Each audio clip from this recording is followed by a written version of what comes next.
Meu nome é Cássio, eu tenho 32 anos, sou natural de São Paulo.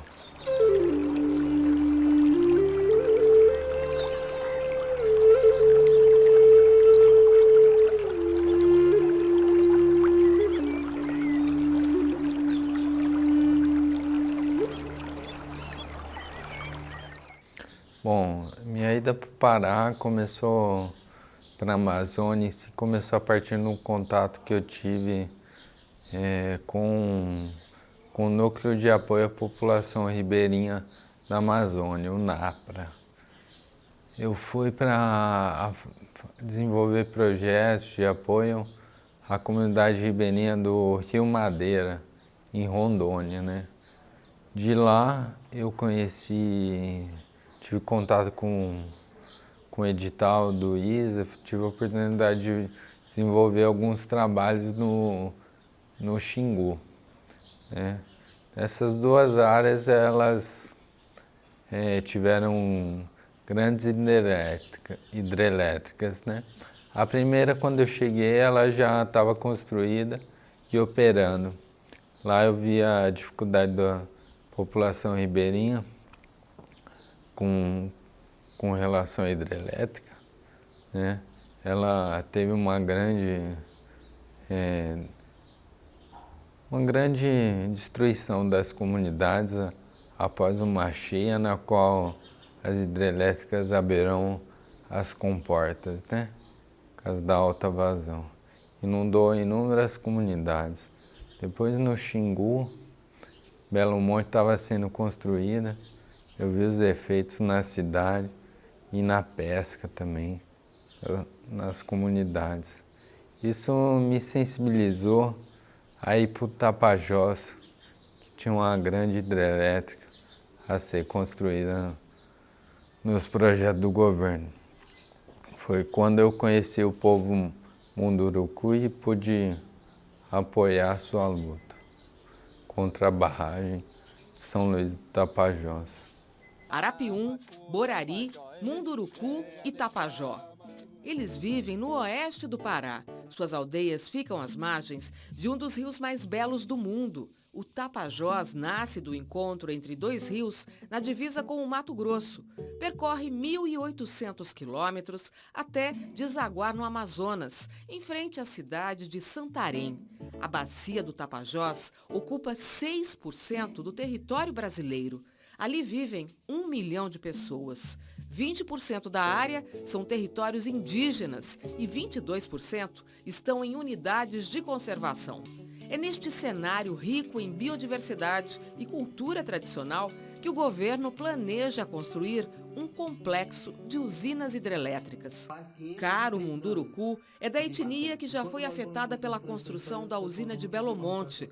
Agora, vê a história dos parentes de Altamira se repetir na aldeia onde vive. Vocês foram consultados no caso de Belo Monte? Nunca, nunca. Até hoje nunca fomos consultados. Inclusive, a- o governo envia, né, pesquisadores com escolta da Força Nacional, sem consultar os povos indígenas, extrapolando aí, quebrando as leis que nos amparam. No Tapajós, eu pude apoiar a autodemarcação, né? Para mim foi um privilégio acompanhar o povo Munduruku na sua autodemarcação, na resistência contra a barragem, né? Durante esse tempo, em sua assembleia Munduruku do Médio Tapajós, conheci o pessoal do CIMI, né? E a partir de então a gente começou a desenvolver alguns trabalhos na região com os povos indígenas, né? Durante esses trabalhos, no período do ano passado, entre agosto, setembro e outubro de 2016, em novembro, tiveram diversas atividades, como a Caravana Tapajós, a Assembleia Munduruku do Médio Tapajós, atividades como reuniões do povo Munduruku com a população ribeirinha, de Montanha Mangabal e outras ações também, como a paralisação da balsa de Itaituba pela luta da saúde indígena, quando teve uma intenção do governo de desmonte da CESAI, que eu fiquei bastante tempo na cidade de Itaituba. Nesse período de agosto a novembro de 2016, que eu tive diretamente em Itaituba, eu comecei a sentir alguns sintomas de fraqueza, principalmente das pernas, né? Tinha dificuldade para subir e descer escadas, comecei a sentir as mãos e os pés adormecer e ter mais câimbras, né? A partir daí eu comecei a investigar o que era, passar nos médicos em Santarém. E por eu ter a opção, né, de não comer carne vermelha e frango, né, eu comia muito peixe em Itaituba, né? Principalmente aqueles peixes maiores que são servidos, né, os que a gente chama de carnívoros, né?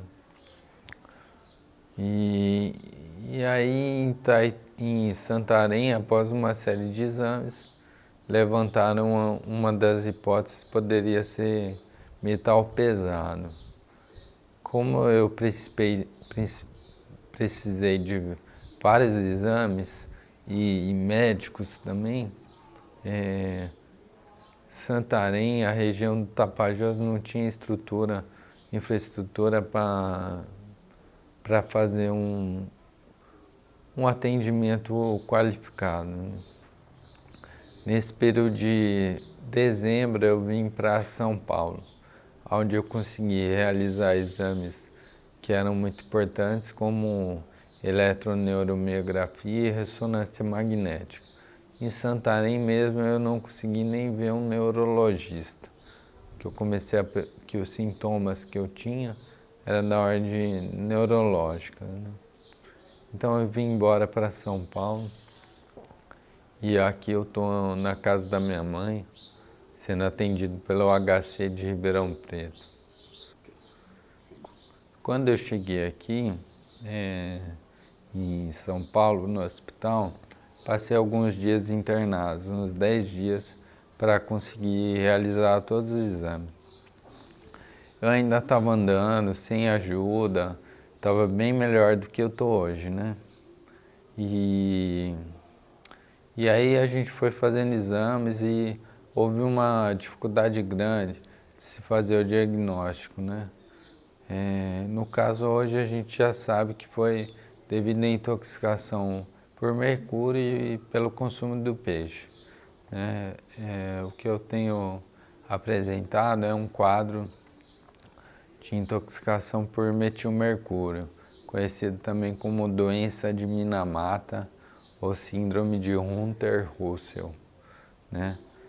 As características principais dessa doença, que eu gostaria de alertar o povo do Tapajós, devido à dificuldade de se fazer um diagnóstico, principalmente pela falta de médicos e neurologistas no caso, e de dificuldade de fazer exames, são sintomas como dormência da mão e dos pés, da boca, fraqueza, dificuldade de caminhar, descoordenação motora, né? Reflexos, né? Aquele exame do martelinho no joelho, como se tivesse aumentado o reflexo ou ausência de reflexo também. Problemas no movimento do olho, né? Como movimentos de olho não desejado, né? Como se ele estivesse movimentando sozinho, né? Problemas psiquiátricos também são bem comuns, surtos, né? surtos psiquiátricos, nervosismo, agitação e insônia, tá? Para se fazer o diagnóstico é difícil. Os sintomas mais presentes são a força, né, a perda de força e a questão das parestesias, que são o formigamento das mãos, sensação de dores, né, mãos e pés, né, essas partes das extremidades do corpo. Isso está ligado diretamente ao consumo de peixes carnívoros, tucunaré, pintado, dourada, os peixes maiores, vocês que são do Tapajós conhecem bem, né? O surubim, filhote, esses peixes têm demonstrado níveis de mercúrio em pesquisa de cerca de 5 vezes a mais do permitido, né? Isso assim é extremamente prejudicial à saúde e também tem a doença de Minamata, ela pode ser tanto aguda quanto a crônica, né? Muitas pessoas me perguntam, mas você teve só 2 anos lá e o povo de lá, né? Mas o que acontece? Devido ao grande consumo de peixe que eu fiz num curto período, eu tive um quadro agudo, né? E tem um quadro crônico também, né? Que é pouco peixe, mas durante vários anos, né? Tem também a questão das mulheres e dos bebês, né?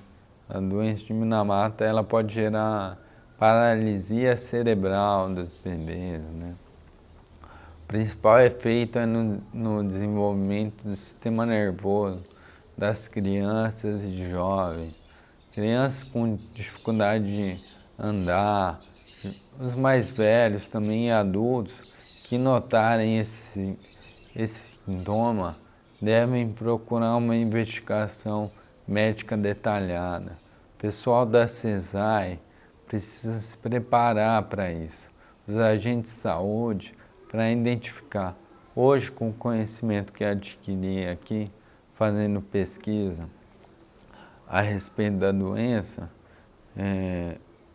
eu consigo notar que várias pessoas do povo Munduruku mesmo apresentam sinais, né, da doença, como problemas de vista, de ordem neurológica, né, surtos psiquiátricos também, né, pessoas que apresentam problemas motores, né, como rigidez e músculos um pouco atrofiados. Então, essas pessoas precisam de uma investigação detalhada. Isso é papel da CESAI. O Ministério Público precisa estar atento com essa situação. O mercúrio usado por garimpeiros na extração do ouro está contaminando os índios que vivem na terra indígena Yanomami, em Roraima. Essa é a conclusão de uma pesquisa feita pela Fundação Oswaldo Cruz e pelo Instituto Socioambiental, a pedido da Rutucara Associação Yanomami. Em novembro de 2014, uma equipe de pesquisadores da Fiocruz, antropólogos e intérpretes do ISA e líderes indígenas viajou por ar, terra e água para chegar às 19 aldeias nas regiões de Papiú e Waikasi, em Roraima, onde vivem os índios Yanomami e Ecuana. Na ocasião, foram coletadas 239 amostras de cabelo, priorizando os grupos considerados mais vulneráveis à contaminação: as crianças, as mulheres em idade reprodutiva e os adultos com algum histórico de contato direto com a atividade garimpeira. Também foram coletadas 35 amostras de peixes, que são parte fundamental da dieta alimentar desses índios. Em março de 2016, o resultado da pesquisa foi apresentado em primeira mão para as comunidades envolvidas no projeto. Na região de Waikasi, 27,6% das amostras de cabelo apresentaram índices preocupantes de mercúrio. na região do Papiú, 6,7% das amostras apontam altos índices dessa substância. Bom, a questão da contaminação do Tapajós, ela já é antiga, essa discussão, né? Todo mundo sabe que o Tapajós foi o maior exportador de ouro do Brasil, né? Cerca de 50% a 60% da produção de ouro, né?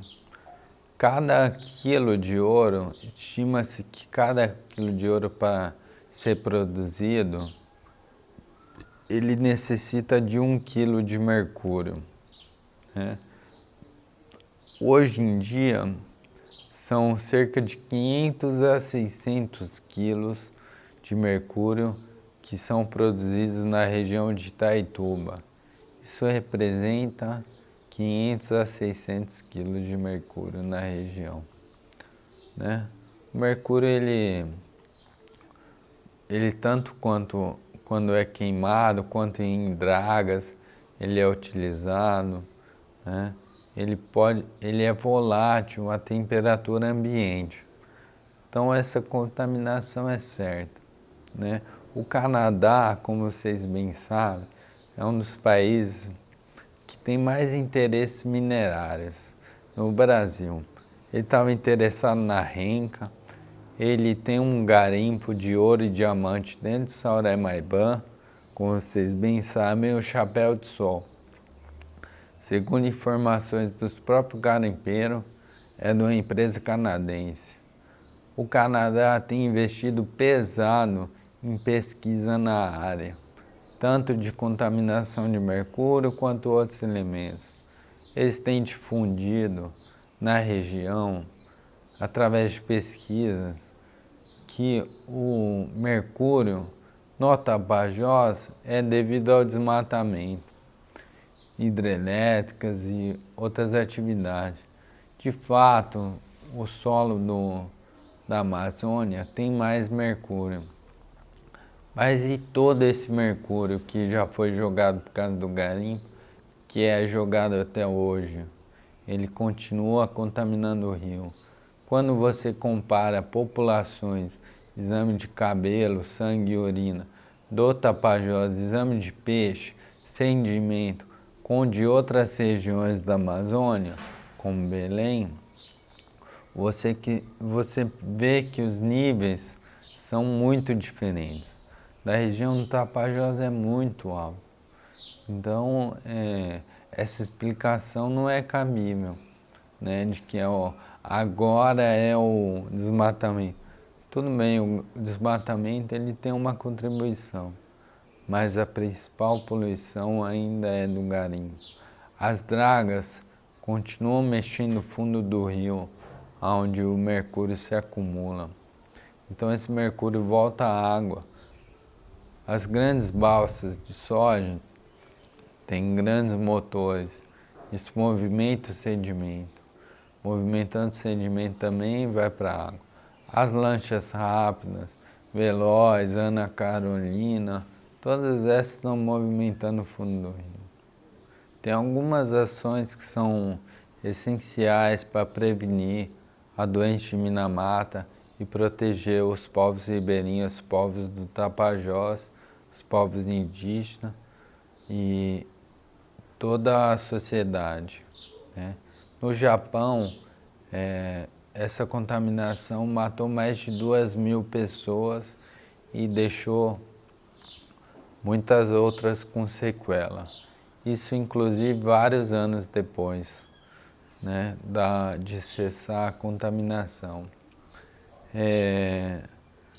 Uma ação que é muito importante, que tem que ser adotada pelo Ministério Público e outras instituições da sociedade civil, se baseando na Convenção de Minamata, que o Brasil é signatário, eliminar o uso de mercúrio na região da bacia do Tapajós. Isso não é mais cabível quando você tem peixes que estão com 5 vezes o nível de mercúrio do que o permitido, né? O consumo de peixe principalmente os carnívoros, os grandes peixes, ele deve ser evitado. Deve ser evitado. Para isso, o que precisa ser feito? Indenizações de pesca para a população ribeirinha, para os pescadores, para toda a comunidade que pesca. Outras ações que são importantes e necessárias é de descontaminação da bacia, através de tecnologias necessárias, além de combate ao garimpo ilegal e o uso do mercúrio na cidade. A gente tem pedido informações já para o IBAMA, que é quem deve controlar o uso de mercúrio, segundo a legislação nacional, e eles não têm fornecido ainda, embora a gente tenha conseguido uma decisão favorável pelo serviço de informação. Então essas ações são primordiais, assim como preparar os médicos, enfermeiros, técnicos de enfermagem para reconhecerem os sinais da doença de Minamata. Todos os sinais de ordem neurológica devem ser investigados, desde audição, fala, motores e sensoriais. O mercúrio ele pode desenvolver outras doenças, como o Alzheimer, o Parkinson e outras neuropatias motoras. Toda a parte motora ela deve ser investigada. Bom, o lobby do ouro é muito forte, né? A gente faz essa luta, aí na região é difícil, né? A gente sabe que as associações de garimpeiro, vereadores, todos defendem, a maioria defende o garimpo, né? Só que recentemente teve um boom, né, no preço do ouro. Isso tem estimulado o garimpo, né? Em 2010 para cá o preço do ouro vem aumentando. E isso, o que acontece? A gente acha que é mais garimpeiro, né? Mas na verdade as grandes balsas, as PCs, isso tem diminuído muito o número de trabalhadores no garimpo, né? E tem favorecido os patrões, né?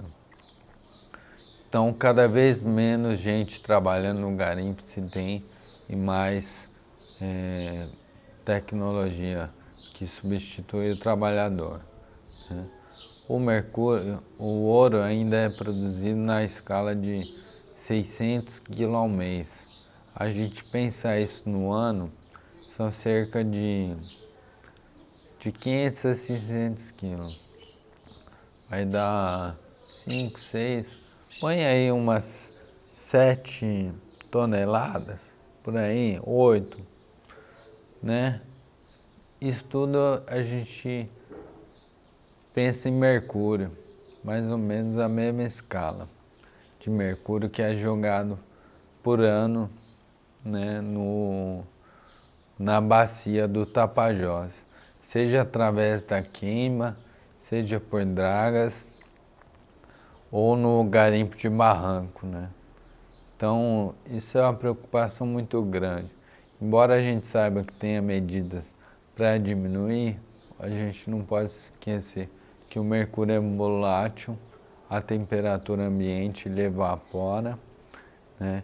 E na queima, também nas casas de ouro, se tem capelas, mas quase nenhuma faz absorção do mercúrio. Todas elas evaporam, vai para a atmosfera e com a chuva ela pode voltar ao rio. Bom, como vocês sabem, né, o pessoal do Tapajós sabe que eu não estou aí mais, sabe o que aconteceu. Vocês me viram andando aqui, né?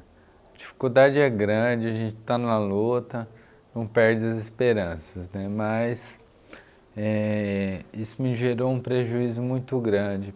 Então por isso a gente está fazendo esse vídeo para alertar a população quanto a esses riscos, né? Na minha vida aí eu tô na casa da minha mãe, não tô podendo trabalhar, graças a Deus eu tenho ela aqui para me ajudar, né? E